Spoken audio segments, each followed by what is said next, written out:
breaking news. That 70 Show's actor Danny Masterson has been sentenced to 30 years to life in prison for the rapes of 2 women. Arrested. The 36-year-old Grammy winner reportedly taken to jail in England. In 2025, the scandals are bigger, the reactions harsher, and the receipts impossible to ignore. This is the 2025 roster of Hollywood's most hated, and the messy, unbelievable stories behind them. Pedro Pascal has become practically inescapable in 2025. Leading Fantastic Four, First Steps, starring in The Last of Us, plus other projects. It's nonstop. That level of visibility comes with backlash. Some fans now say he's too handsy with co-star Vanessa Kirby during press events, sparking outrage on social media.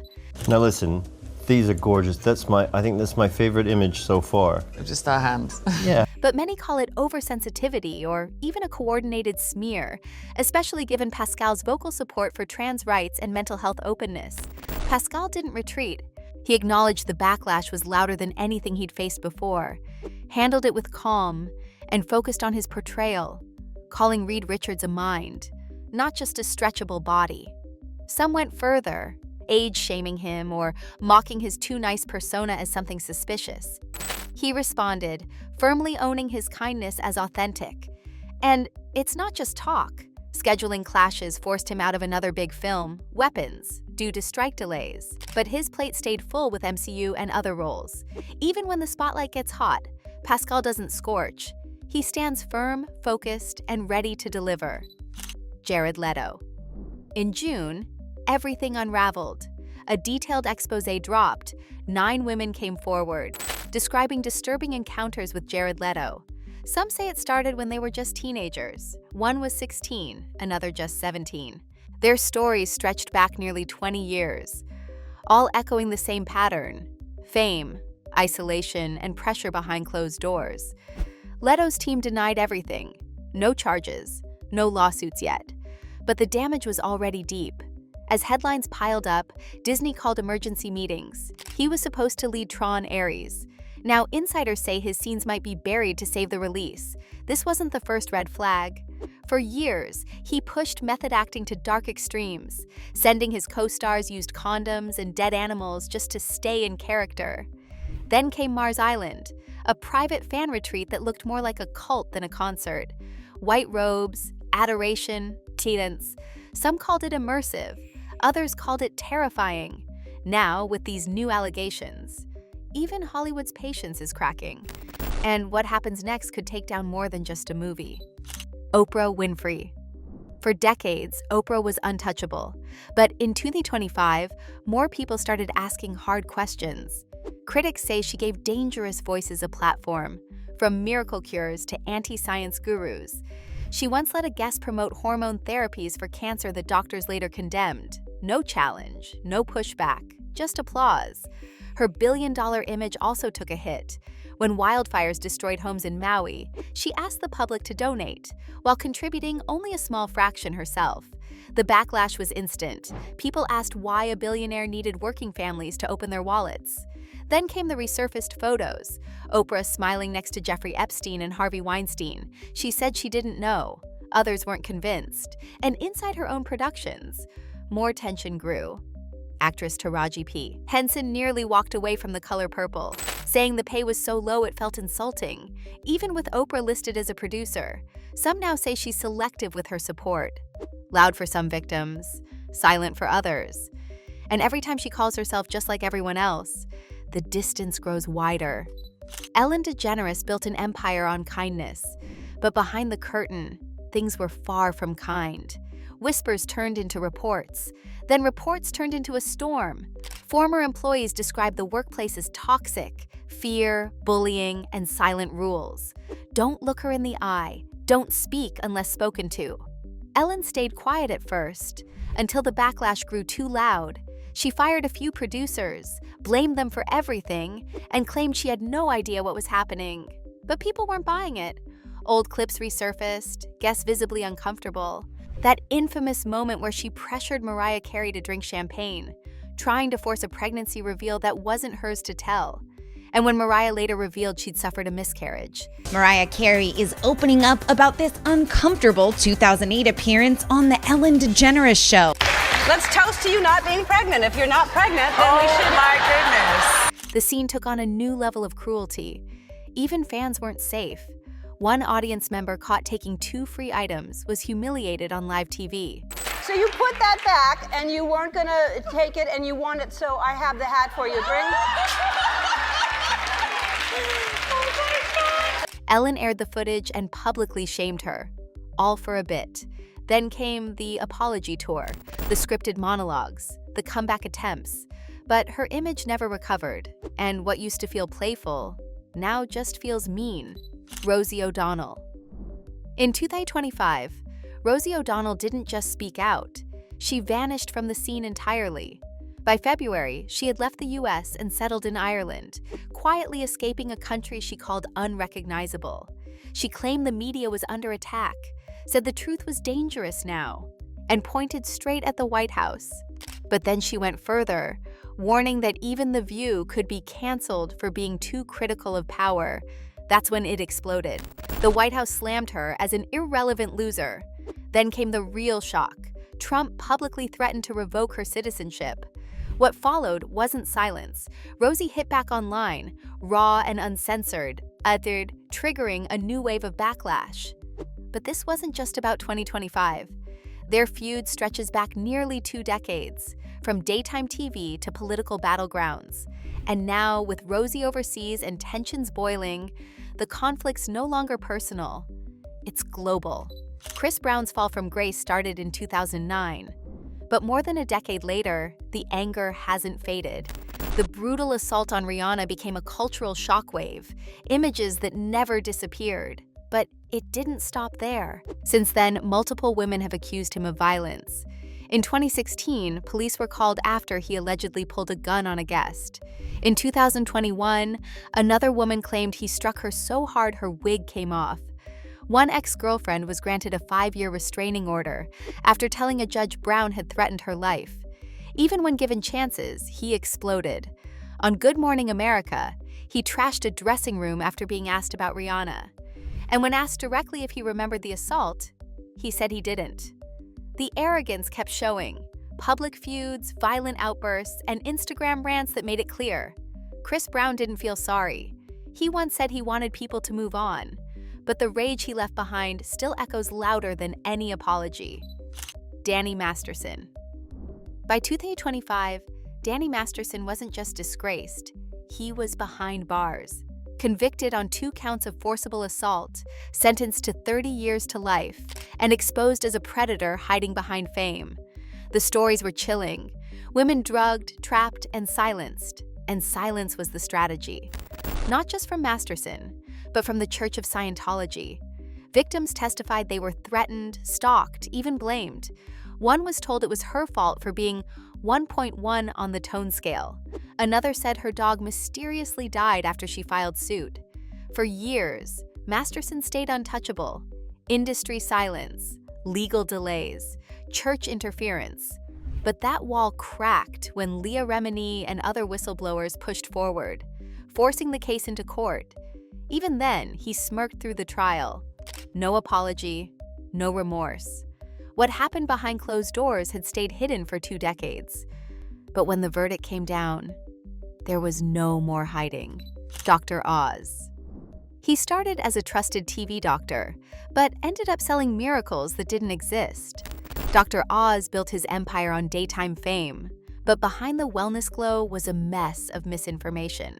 Green coffee bean extract, raspberry ketones, magical fat burners with zero science behind them.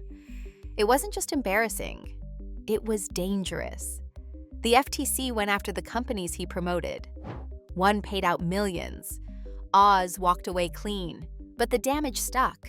In 2014, he sat before a US Senate panel and got shredded. Even they said he was peddling lies. Then came the political leap. In 2022, he ran for Senate in Pennsylvania, a state he barely lived in. He filmed a grocery store video complaining about crudité prices and accidentally revealed how out of touch he really was. Social media roasted him. Late-night shows turned him into a punchline. He lost. Badly. But he didn't disappear. He just switched platforms and kept spinning the same stories, hoping someone, somewhere was still listening. Alyssa Milano built her brand on activism, but critics say it's only skin deep. She was one of the loudest voices in the #MeToo movement, until it got politically inconvenient. When Tara Reid accused Joe Biden of misconduct, Milano stayed silent. The same woman who once stood beside Christine Blasey Ford vanished. People called her out. The backlash was fierce, and the word hypocrite stuck. Then came the Twitter meltdowns. She sold her Tesla in protest of Elon Musk, only to replace it with a Volkswagen, a company literally founded by Nazis. The internet didn't let that one go. She tweets nonstop about police reform, but once called the cops on a neighborhood kid she found suspicious. And her charity claims? Still vague. She posts about donations, then dodges every question about where the money goes. To some, she's passionate. To others, performative. And every time the headlines shift, she's right there, somehow always at the center. Adam Sandler used to be the comedy king. Now, people say he's just cashing checks. His movies feel like vacations with friends, because they are. Exotic locations, recycled jokes, zero effort. Grown-ups, Hubie Halloween, The Ridiculous Six, all filmed with the same crew, the same cast, and the same tired formula. Critics called them lazy. Audiences started agreeing. Even his Netflix deal, worth tens of millions, felt like quantity over quality. He plays the same man-child in every role, awkward, loud, barely likable. And when he's not mumbling through another comedy flop, he's doing exaggerated voices that haven't aged well. What once felt goofy now feels stuck in time. To his fans, he's nostalgic. To others, he's the reason comedy stopped evolving. But there's another layer to the frustration, and it's what comes after the laughs. James Franco was the Hollywood golden boy, until the curtain dropped. Behind his artsy image and indie cred, multiple women accused him of abuse of power. At his own acting school, Studio 4, students say they were pressured into explicit scenes with no educational purpose. Franco denied it, but in 2021, he quietly settled the lawsuit.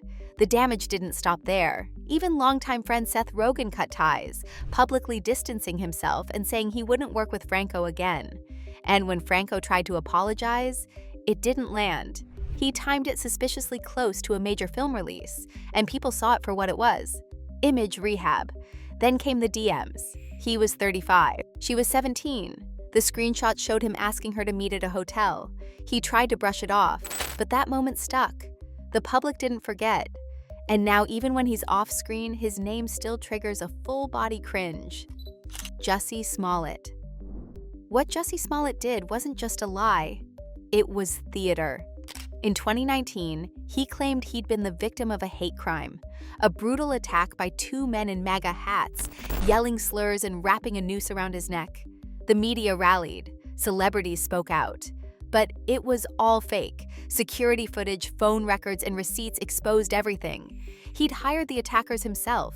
Chicago police spent over $130,000 chasing a story that never happened. And even after the truth surfaced, Smollett refused to back down. He doubled down, gave interviews, played the victim. Instead of facing it, he leaned on identity, implying disbelief was bigotry. It backfired.